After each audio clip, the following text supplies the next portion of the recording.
Okay, well, good evening and welcome to Brave Steps Changemaker training. We are so glad that you could join us today. My name is Corey Schulteis. I've been a Brave Step volunteer for about 18 months, and I'm part of one of the board committees. For those of you who are new and may not be familiar of our organization, Brave Step empowers individuals who've been impacted by sexual violence. All individuals, from survivors and loved ones and friends and coworkers and allies.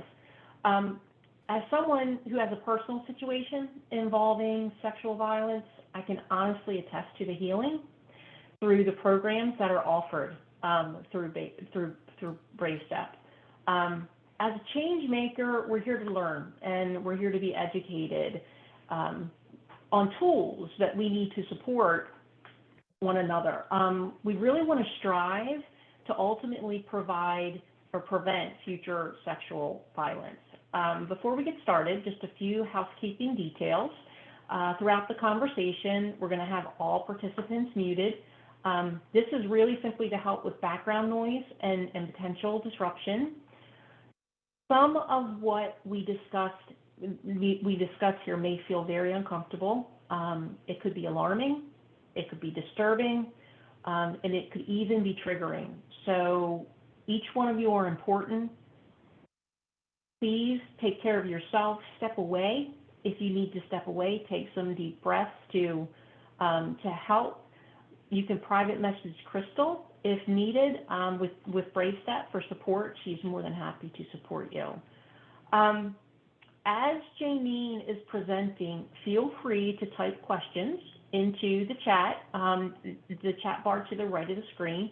We're going to select some of those questions, and as we move through, we'll get Jayneen to answer those for us.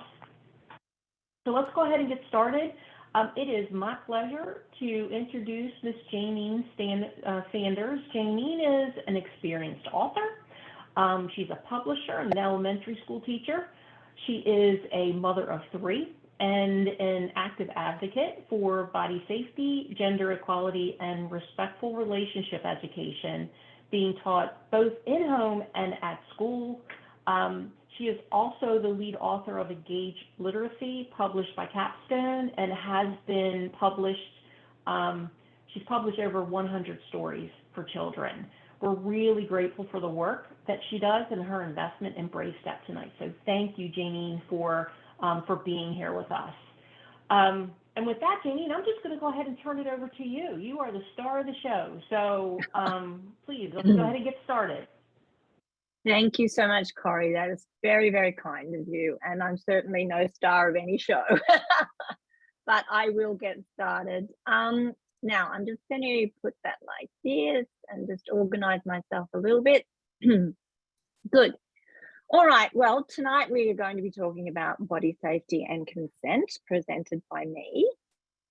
But before we start, I just would like to acknowledge the land on which I am presenting today here in Australia, the land of the Wurundjeri people from the Kulin Nation, and I would like to pay my respects to elders past, present, and emerging. And I feel very, very grateful that I am presenting from these amazing lands here in Australia.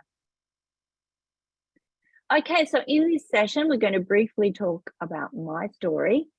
What is consent and body safety?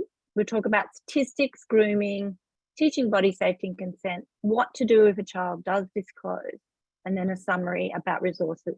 Now, I have a bit of a frog in my throat, so you're going to have to ignore me from time to time if I have a little sip of my water. I've had a cold, so let's hope it goes well. All right, so my story, oh my goodness, I look a bit younger there. I've let my hair go grey during COVID, actually. Excuse me. So I trained as a primary school teacher, and then I came down to Melbourne to live and work, and I got involved in publishing. I became an educational editor and then a publisher for Macmillan. So I learned how to make a good book, I suppose. And then my husband and I, we started our own small business in publishing, and along came 3 daughters who are all very grown up now. But during that time, I was on what we call school council for my children. So I would be the parent sort of representative. And on this school council, I said to them, this is about 12 or 13 years ago now, I said to them, we should be doing some body safety. And they completely ignored me, and they were very uncomfortable with that. So I went home that night and I said to my husband, I think we need to do more in this space. Now, I am not a survivor of sexual assault. I am just a mother and a parent and a teacher who thinks that we can do more to prevent childhood sexual abuse. So I went home and I said to my husband, I'm going to write a book, because then at least someone's going to take notice of me. So the very first book that I wrote was called Some Secrets Should Never Be Kept. And it was written as like a fairy tale, because children really relate to fables and those kinds of things. So it's sort of, that is how it morphed. It morphed from there. I wrote that book. We couldn't get a publisher. We couldn't get anyone to illustrate it because of the topic. So we took out a loan and we did it ourselves. And then once the book was out in the world, I decided as a teacher that we needed teaching notes to go with it to support parents and teachers. So it's sort of, the whole journey went from there. And from then on, I realized that there were more books needed in this space. So I have gone on to make more resources and more books, particularly one that I really think every child should be read is called My Body, What I Say Goes, which has all the skills that we will be talking about tonight in story form, which is so much more approachable for children because they are visual learners. So that is how Educate to Empower started, our publishing company, and why I do the work that I do. I also write children's readers under another name called J Dale for Engage Literacy. So heavens knows they might come home with your kids sometime. I don't know, but it's lots of fun and I do enjoy writing those books as well. All right, we're going to talk about consent and when to begin. Well, I always say with consent, we can begin at the beginning as soon as your child is born. So let's have a look from birth to 2 years. Now, I always advocate that you should use the correct terms for your child's private parts from day one. There's a number of reasons for that, but I'll go into that a little bit later. Tell your child what you are doing with their body. For example, you might be putting their socks on. So you might say, okay, I'm just going to be putting your socks on now because it's really cold outside and you're going to need some very warm socks. So you're actually talking to them. You're telling them exactly what you're doing with their body. Now, they can't respond to you. They can't talk to you, but this is giving, straight away, you're already telling them how you're respecting their space and their body. Validate their feelings. Oh, I see that you're really sad right now. I'm sorry about that. Would you like a cuddle? And then give them a cuddle. Obviously, they can't say yes or no, but you can be talking around that space. Note your child's body language, because young children do tell us when they don't want to be held by someone, they'll push away from us. And ensure that all health professionals ask for consent. This is very important, particularly with children with disability. They have people coming within their body boundary all the time. And I think as parents, as the special carers for these children, we need to say to the health professional, you need to ask permission to come into my child's body boundary. You need to ask for their consent. You can't just take it. So particularly dentists, doctors, nurses. Okay. From 2 to 3 years, when they start to become verbal, you now can introduce the body boundary, which is the invisible space around our body. And just because it's invisible, it doesn't mean that it's not there. You can let your child know that they can say no to kisses and hugs if they want to. It's their choice how they greet people. So they might want to give a high five, an elbow bump. It's their choice. Let your child know they can say no to tickling games. Now, we know tickling can often be a grooming technique. the perpetrator might tickle the child and go, oops, sorry, I didn't mean to touch you there, and just keep on tickling. When a child says no, stop, you stop. This is very important because, as I said, tickling can be a grooming technique. Again, ensure all health professionals ask for your child's consent and let your child have choice and agency wherever possible when it is safe to do so. Now, when we talk about a body boundary, we get a lot of people, probably my generation and grandparents, being very upset that they have to ask for a hug or a kiss. And my answer to that is, this is not about you. This is about the child and their right to body autonomy. Now, as adults, we don't always like to be given a kiss or a hug. Some people, it's like, no, I don't want to kiss or hug you. So children are exactly the same. And I say to older people, particularly, if you ask the child, can I have a kiss?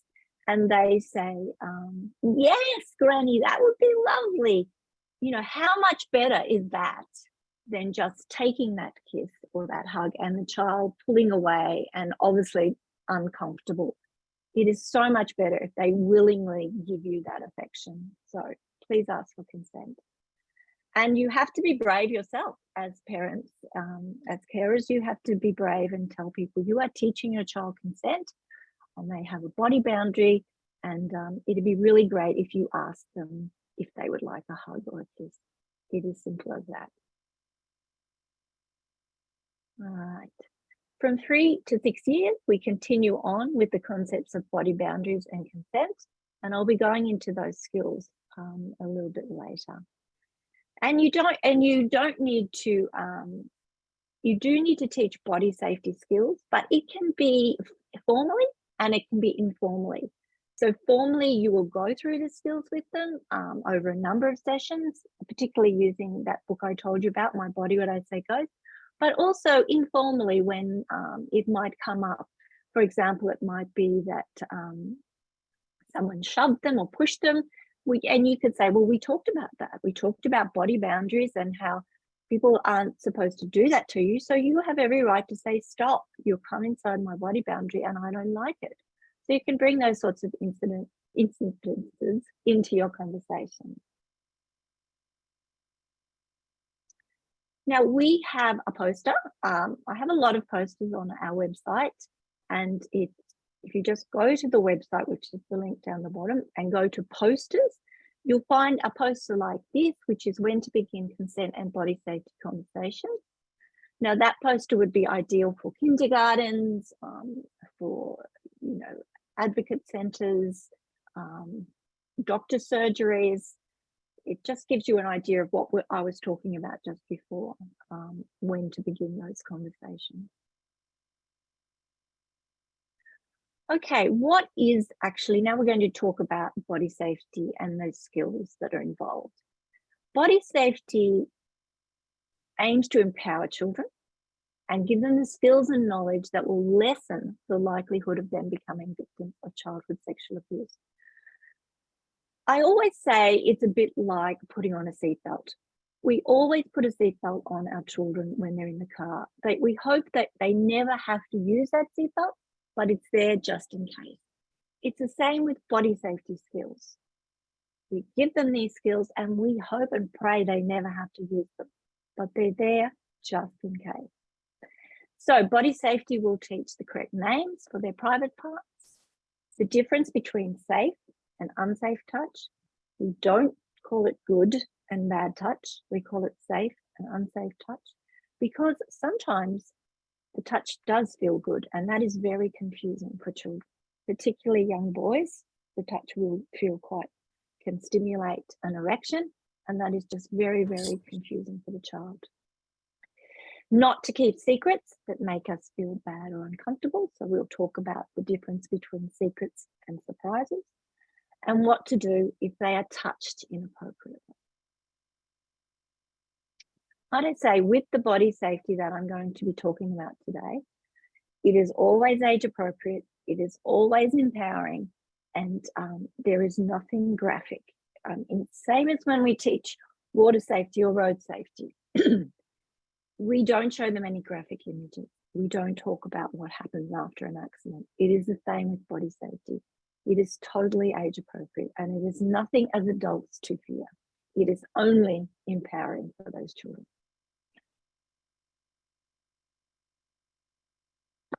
Excuse me. Some statistics. 20% of girls and 8% of boys will be sexually abused before their 18th birthday. Some say that is much higher, actually, and these are only the reported cases. But I'll be very happy to report that I was talking to a police officer in the sexual assault group, and she was saying to me that they're getting so many more children now disclosing abuse since we've had a lot more education in the last 10 or so years. They're coming forward more and feeling more courage to speak up, which is great. 85% of cases of sexual offender is known to the child. I've heard it's also around 90 or 93%. We have different statistics on that. So these perpetrators, they're in your home, they're in your communities, they're people, they can be anyone. Up to 95% of child sexual abusers are male. So we are talking about a gender issue here. And 1/3 of reported offences are committed by adolescents. And we are seeing so much more sexual abuse of children by adolescents and children of the same age. And the reason for that is pornography, the easy access to pornography. We know that a child of 11, a boy of 11, that will be the first time that he will probably, at the average age that they will see pornography. So it's not a matter of if, it's a matter of when. So again, as adults, have these open conversations. Make sure you start early so the kids come to you with anything that's worrying them. That they always feel that you're the safe person. You're the person that they can come to and talk to about things such as seeing pornography. I mean, it is so easy for a child to go, hey, another child, oh, look at this, look at this. Once it's seen, it cannot be unseen. So these children need to feel like they can come and talk to you about it and unpack this with them. Because otherwise we're going to see more and more child-on-child sexual abuse because they will be outplaying these very stressful images that they see and they don't understand. Okay. 50% of those molesting a child under 6 were family members. So don't let your kindergarten say, and don't let your school say, oh no, we don't teach body safety until they're much older, until they're 8 or 9 or 10. No, no, no. Start from consent, can start at birth, moving through to these skills, because children, young children, are often targeted by family members because they have easy access to them.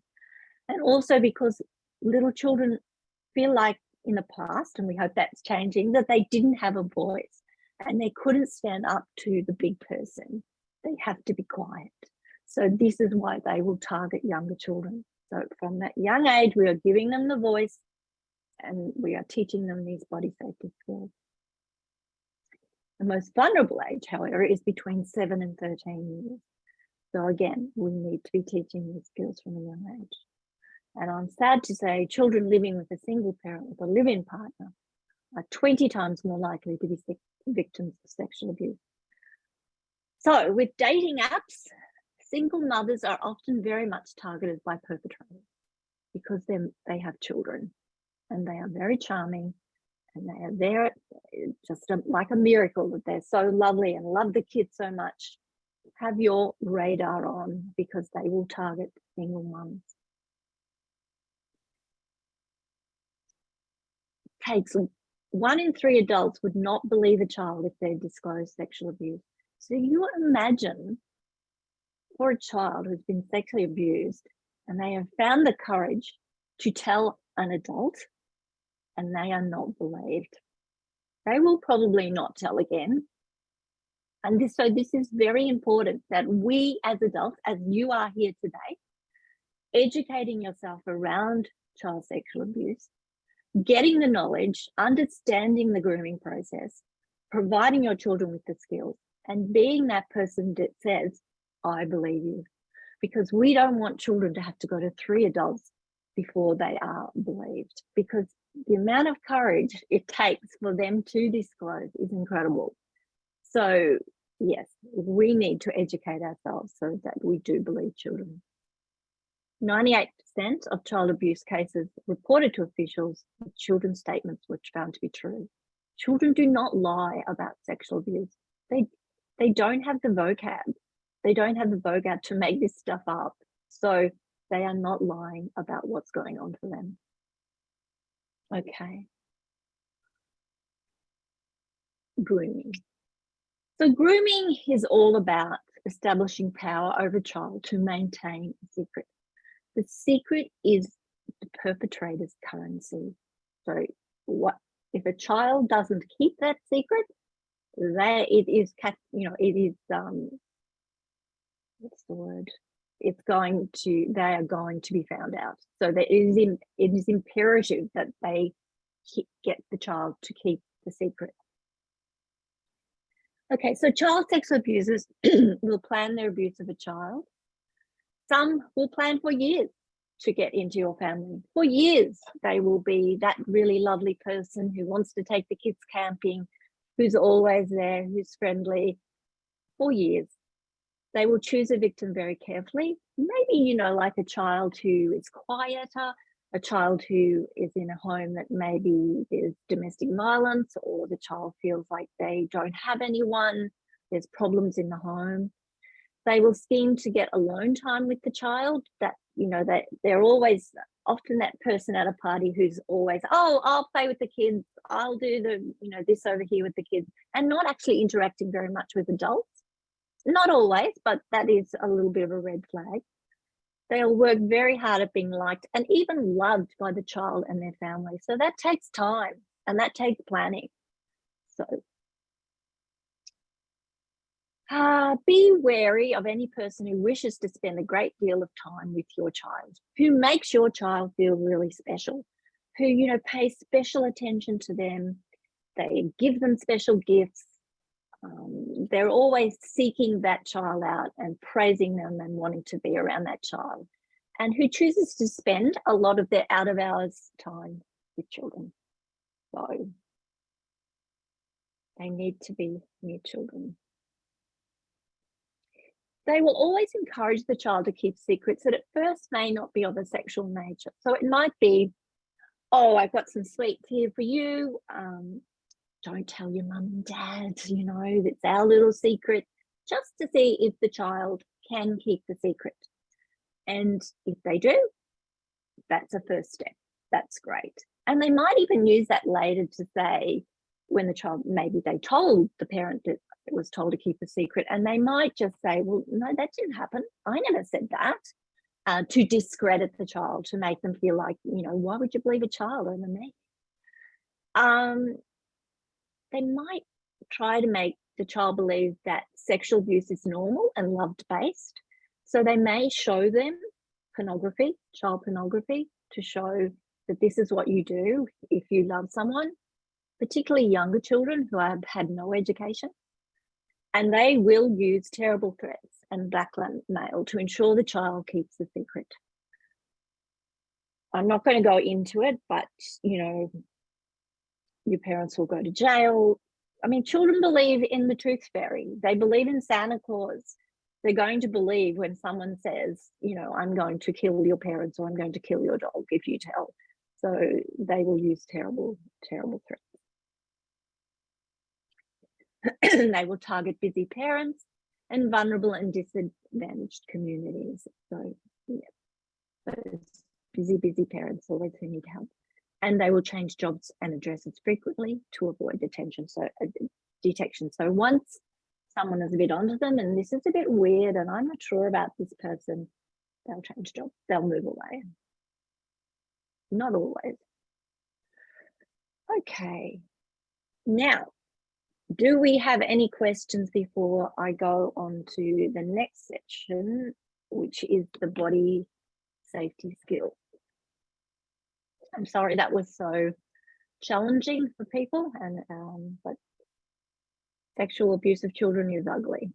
So that's why we have to do everything we can to do prevention education, so before the fact, because in my experience, people who have been sexually abused as children often say to me, if only I'd had skills and that knowledge from that very first inappropriate touch, my life would be so much different.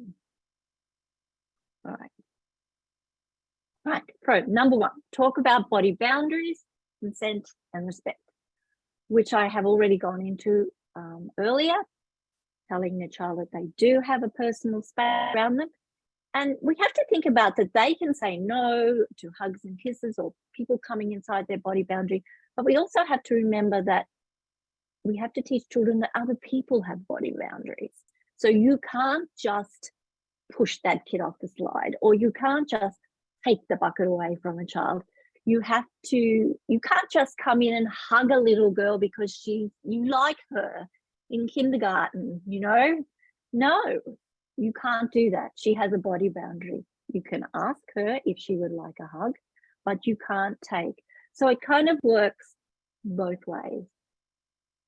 And I think that is one thing we often miss, particularly in bullying situations, that we don't say to our children, and particularly our young boys, you can't just invite someone's body boundary. And this will hold them in good stead when they are teenagers and when they are adults and they become sexually active. They need to think about consent. Okay, and then we start to talk to children about how it feels to feel safe and unsafe. So we'll give scenarios, what it feels like to be safe. Maybe cuddle up on the couch with your mom and dad or your carer and reading a book. And then talk about what it feels like to feel unsafe. And I often give the scenario of a big slide or being on top and you feel really unsafe, or a nasty dog barking, and what that feels like. So we try and get our kids to talk about their feelings, you know, worried, scared, happy or sad, giving them the vocab to talk about feelings. We don't want children to, as many generations have, particularly men, shut down and not talk about the feelings. So we're providing them with this vocab. We want our children to develop a safety network. And why I have the hand up there is you can outline your child's hand and you can write inside it, my safety network. Now the child gets to choose 3 to 5 trusted adults that they could tell anything to, and those adults would believe them. So not everybody has 5, not everybody has 3, but they can put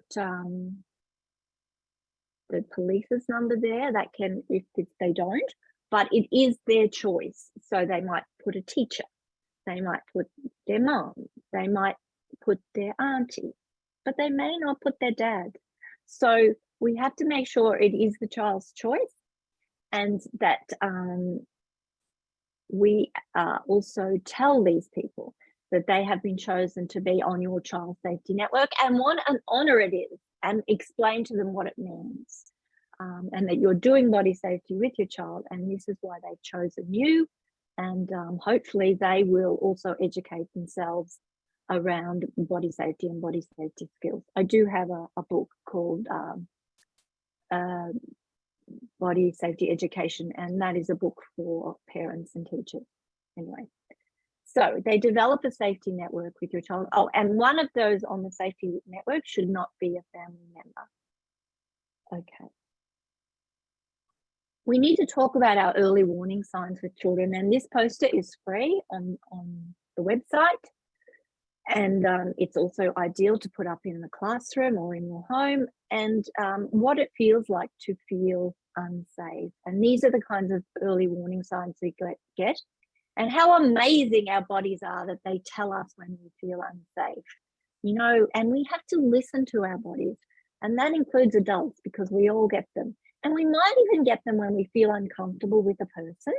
We might get that icky feeling about them, or our heart might beat a little bit faster. So we need to do something when we get those early warning signs. And children, when they are aware of them and they get them, they need to go and talk to an adult and the safety network straight away if they get any of these early warning signs about a situation, about a person, about touch. they need to tell, the default is always tell the person on their safety network straight away. And if they can't find one person on their safety network, find another one and another one until they are heard. So, okay, introduce the concept of private and public places. Now, private means just for you. So a private place would be the toilet, the shower, the bathroom, your bedroom if you don't share it with anyone. And public spaces are where everyone can be, in the classroom, in the kitchen, in the lounge room. And why we need that is because perpetrators might often just, bust into someone's bedroom and go, oh, sorry, I didn't know you were dressing, or, push the shower door open. Oh, I'm sorry, I didn't realize that you were in the shower. No, these are private spaces and you are not allowed in here. This is just for me. And also, if children do want to explore their own sexuality and their own genitals, they understand that you can do that in a private space. We don't want them to be ashamed of their body parts, so they can explore their own genitals in a private space, not in a public space where everybody is around. We always use the correct names for the private parts: penis, testicles, bottoms, nipples, breasts, vulva, and vagina. Also, a child's mouth is a private zone. Now, there's a couple of reasons for that. The first reason is, if a child is touched inappropriately, they will say, stop, you can't touch my penis. The perpetrator goes, oh, wow, this child is educated to tell. This child doesn't call it a wee-wee or a little cookie. This child calls it the correct names. This child has a voice. The other reason is, if they are touched inappropriately, using pet names like, Cookie or Fanny will not hold up in a court of law. So children have to say exactly where they were touched with using the correct terms. So my advice to everyone is to use the correct terms from day one your child is born. And there are nothing to be ashamed of either. Like, these are not, we don't want our kids to go, ooh, a vagina, and get all silly. Like, no, it's a vagina. I have a nose, I have hands, I have a vagina. It's as simple as that. And if you are a parent and you find it uncomfortable to say the correct names for the private parts, just stand in front of a mirror and say penis or say nipples. You get used to it very quickly. Not a problem. But make sure you teach your children the correct names from an early age. Reinforce that if someone does touch their private parts, ask them to touch their private parts. Shows them images of private parts, or wants them to look at their private parts, or for them to look at the perpetrator's private parts. This is wrong, and they must tell a trusted adult on the safety network straight away.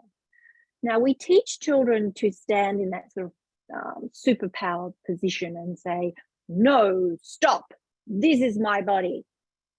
Now, that's great, and I hope that they can, and it's very important to teach that, because hopefully they'll use that as teenagers as well when they don't want someone to come inside their body boundary. Stop, no, this is my body.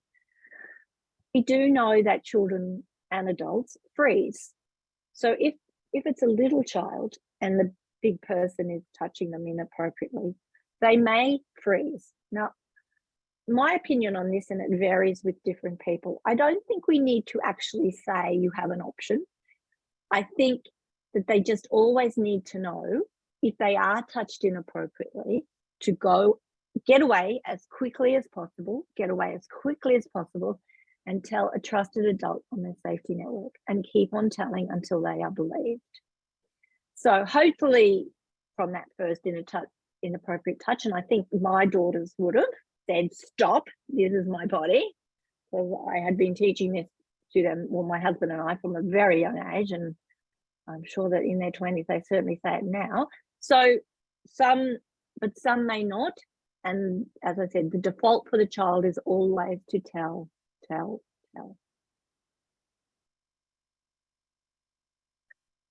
Okay, so here we are. Teach: if someone does touch their private parts inappropriately, they have the right to say no or stop.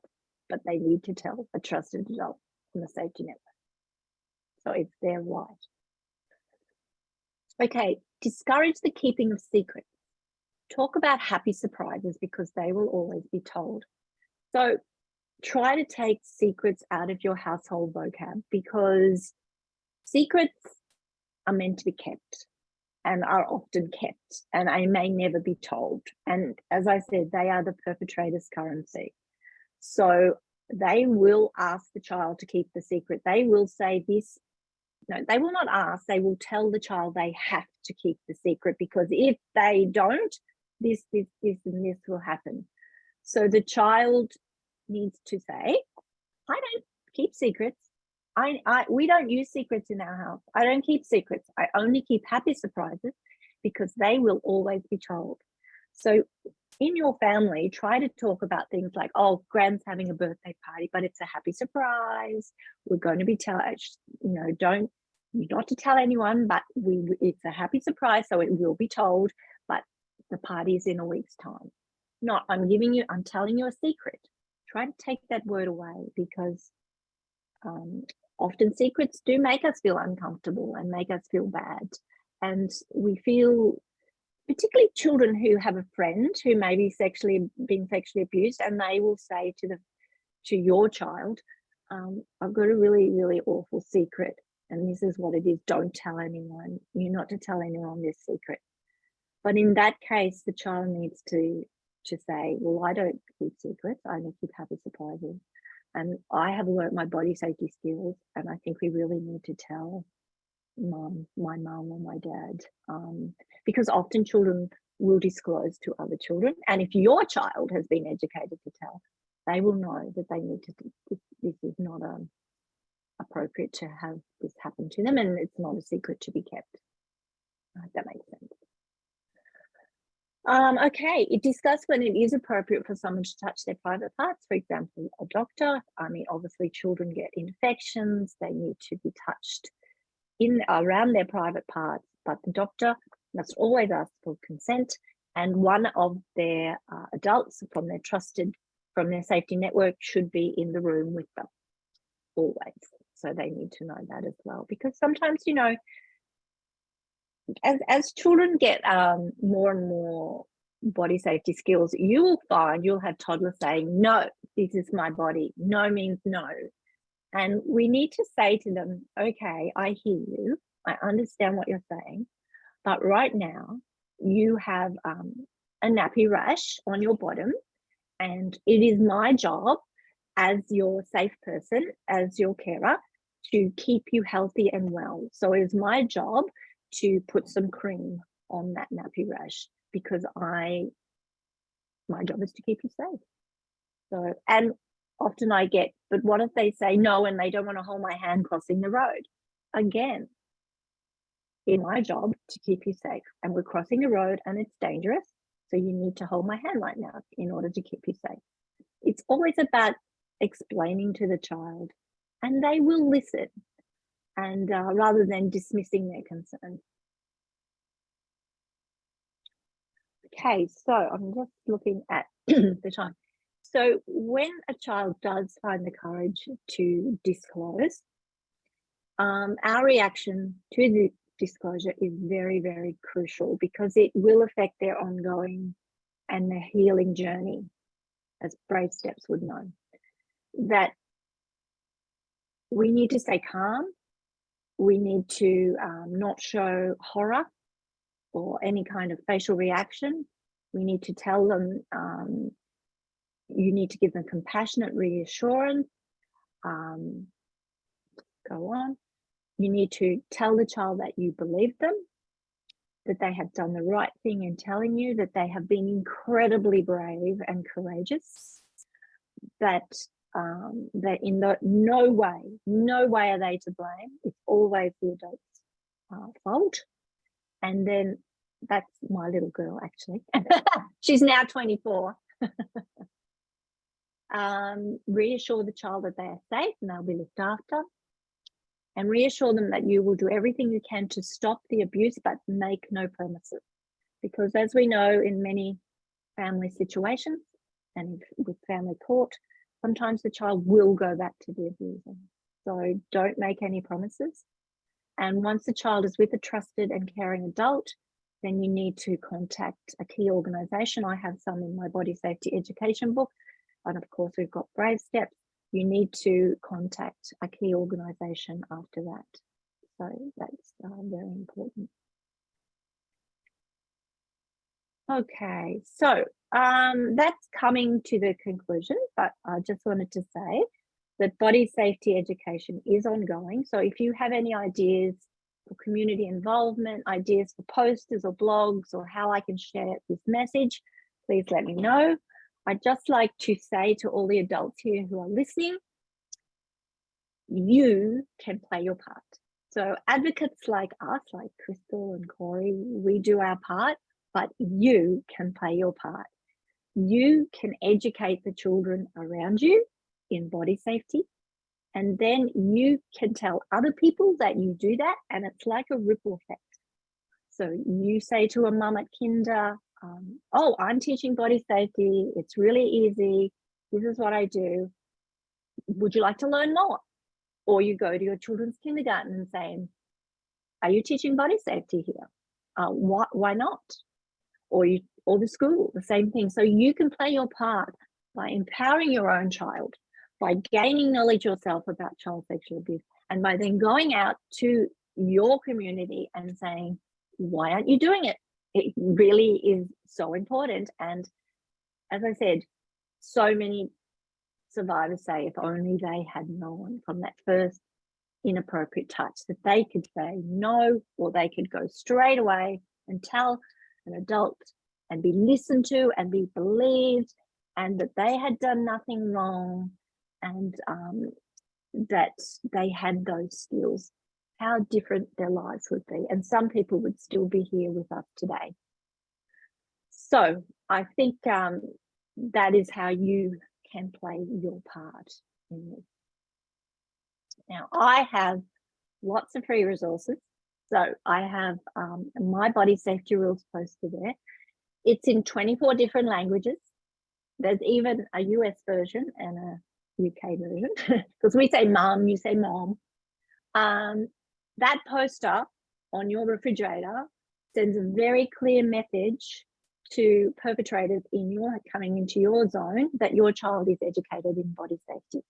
It also is a great talking point for families and friends that you're teaching body safety and what it is, and explain it to them about what you're doing. That poster is gold, and it is free, and you can make sure your kinder puts it up or your school puts it up, but certainly put it up in your own home.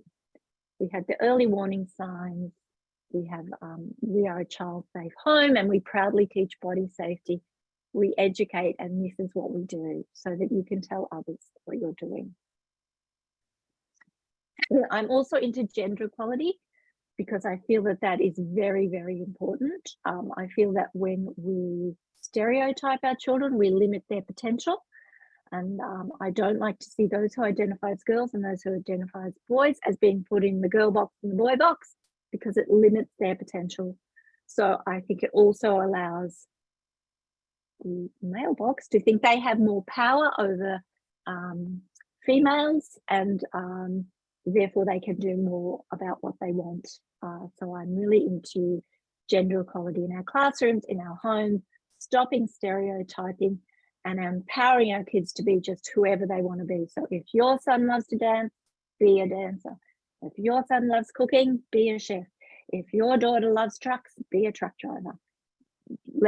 Let our children be whoever they are meant to be, and stop all this. I'm really sorry, but I really don't like the princess thing. I think that often this limits our girls in particular.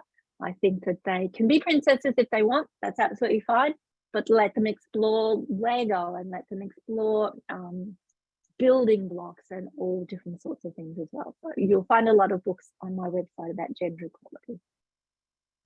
And these are some of my books that I have. And these Pearl Fairweather is gender equality. There's a few there.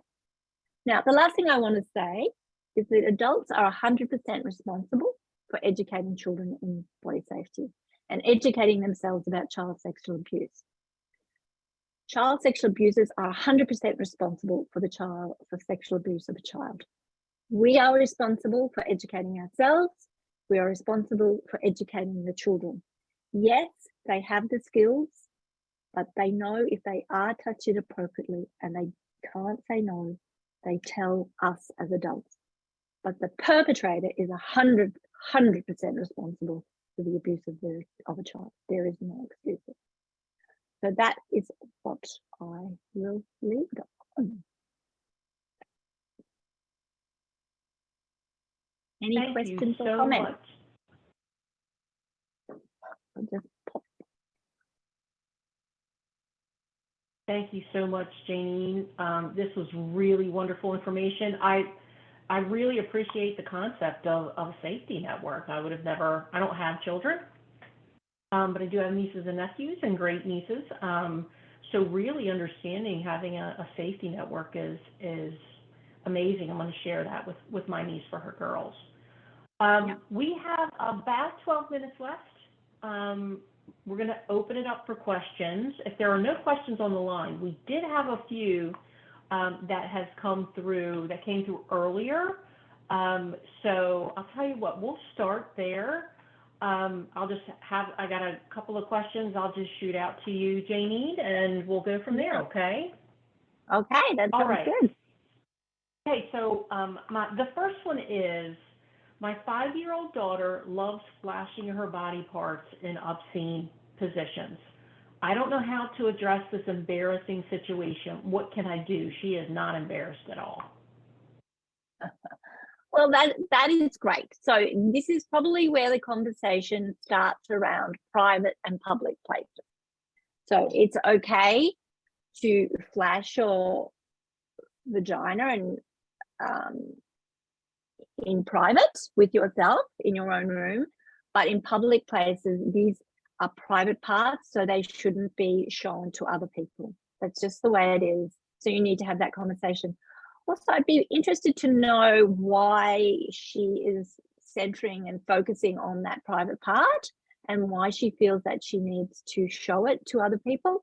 I'd be maybe having a little bit of a look at that and seeing if anyone had been talking to her about her private parts, or wanting to look at them, or wanting her to show them to anyone. Because I think it's good to be proud of them, but by the time she's 5, she probably needs to be proud of them in a private space. So yeah, I would have that conversation.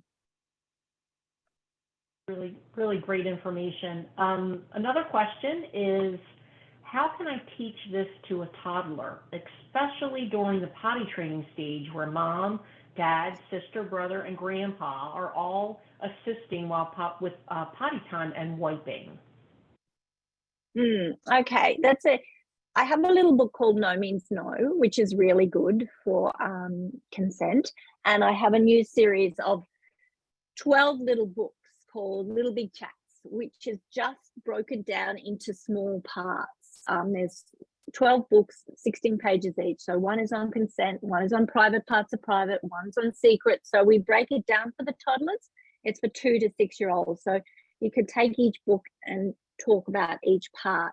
So what those adults need to know, you need to have the conversation with the adults who are potty training, that they need to ask consent. So the little one is on the potty, they need to say, is it okay if I wipe your vagina? And they need to know about body safety. They need to know about consent. So you need to have a family education session. And then if the child says no, you need to say, well, these are the people who are helping you. These are your safety people right now. And they are helping you to dry your vagina. But toddler as well, like 2 or 3, they would nearly be able to do it by themselves as well, I would hope, starting to. And I think that would be certainly something I'd be encouraging as they get older. But everybody needs this out in the open. Everybody needs to be talking about body safety. Everybody needs to be talking about consent. And everybody needs to, and they need to be asking consent from that toddler. And she needs to know, yeah. Really great advice. Questions on the line before I move on to the next questions we got in earlier?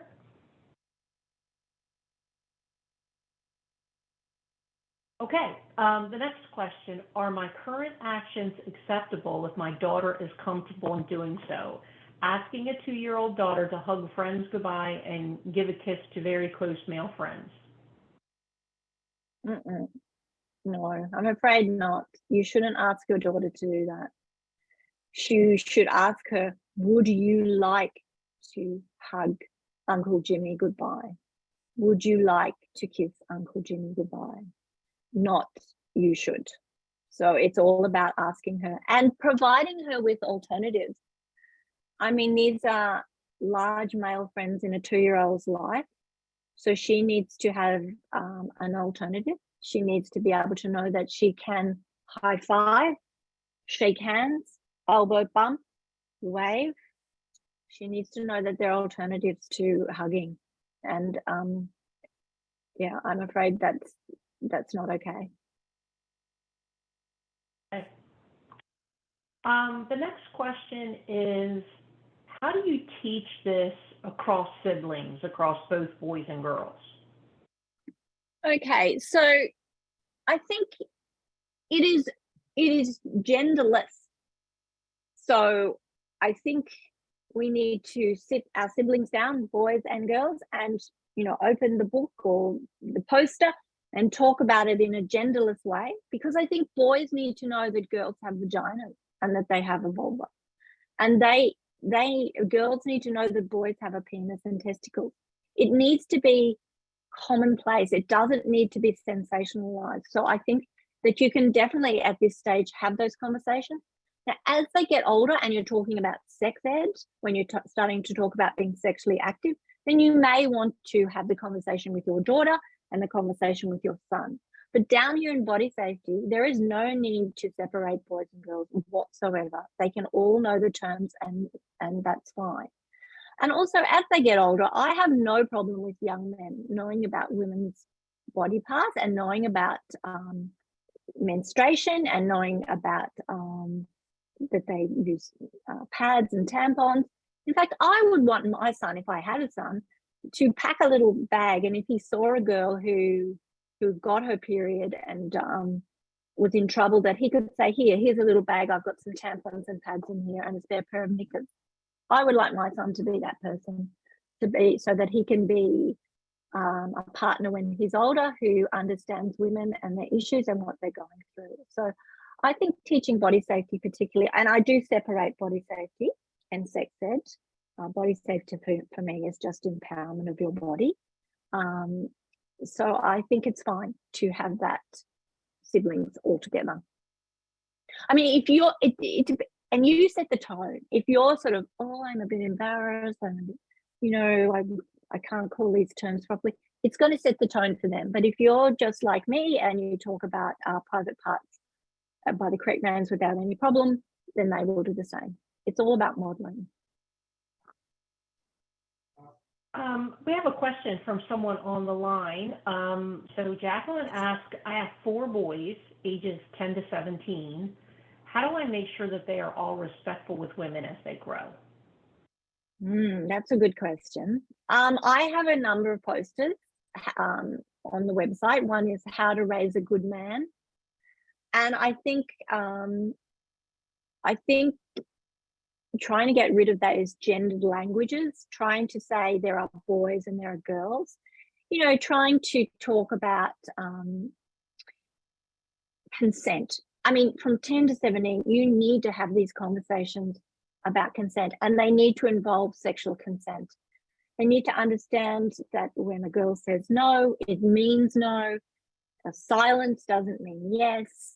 I'm not sure doesn't mean yes. That women have autonomy over their body. They may be smaller than you, but they have all the rights that you have. There is no difference between men and women and their roles in society. So you need to have a very serious conversation with your sons, and you need to model it at home. If you're with a male partner, this respect for you needs to be modeled at home. They need to see that mum is treated equally, that there is a, mum and dad both do the dishes, the roles are shared. They need to see that modeled in their home as well.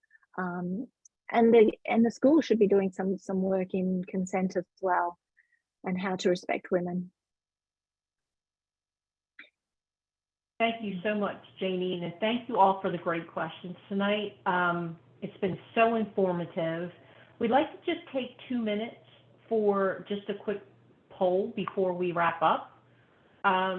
So a poll just popped up on the screen. If you could please take just a couple of minutes to answer that, and then we're going to wrap up. Corey, while people are answering that, I just wanted to say you have Erin's Law in the US. I don't know if you've heard of it. I hope you have. But Erin is a survivor of sexual abuse as a child, and she is getting this law into, I think she's got it in 35 states in the US, where schools need to be teaching sexual abuse prevention education, body safety. So look out for Erin's Law in your state. And if you don't have it, advocate for it and follow her. If you do have it, then make sure the schools are sticking to using Erin's Law in their classroom. Thank you for that. So before we close tonight, just a couple of parting thoughts. If you are a loved one, an ally, or you know of a loved one who supports a survivor of sexual violence, Brave Step offers an evidence-based program to equip you with the tools and knowledge to effectively support this person.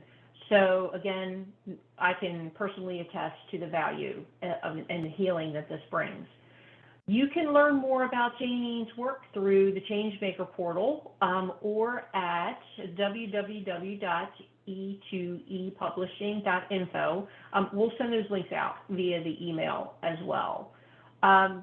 Thank you again, Jayneen, for your generous gift of time and your passion. Thank you all for joining, and have a really lovely. Did everybody get the poll? I had someone asking about the poll. I just want to say thank you so much for having me. It's been an honor to talk with you